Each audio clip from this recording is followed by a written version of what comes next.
You're missing out, though.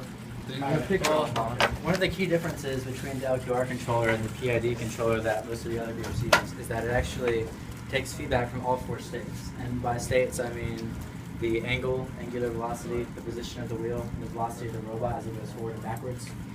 And then you have a weighting matrix that weights the importance of those states. So, for example, like it knows that the angle is the most important.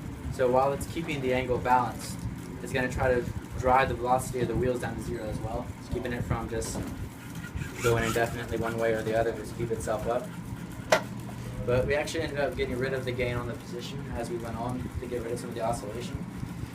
And so it's actually more of a lead compensator PID controller now than an LQ. We went the really simplistic design, and one of the reasons we did that was just really easy to construct and really simple, so we didn't have to worry about rough hardware and anything like that being near the electronics. And as time went on, like a few key changes we made was like the accelerometer we had on the bottom was really close to the motors, and it was getting some vibration from that, so we moved it up towards the center of gravity and actually put tape underneath it to keep it really stable, so not shaking at all as motors or screws or anything let it, so it gave us much better readings from that.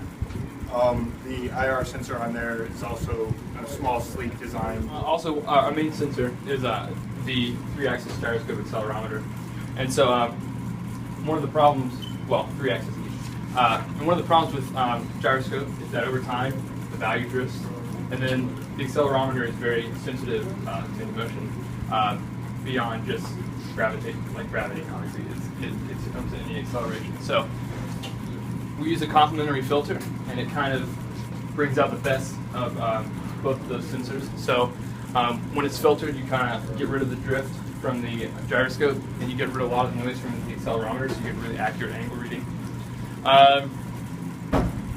The motors we're using are Lily motors with 50 to 1 gear ratio, and what was that? It gives 1.2 meters of torque and 200 RPMs, which we feel like obviously would be ample enough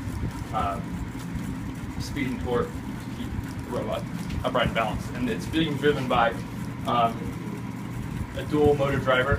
So one integrated, one PCB that 12 volts goes into, and then we also feed a PWM from the TIVA, and that controls the apparent voltage to the motors. And so as the TIVA, as the robot needs more voltage to the motors to balance, the PWMs change and more voltage supply. Correct. Put upright.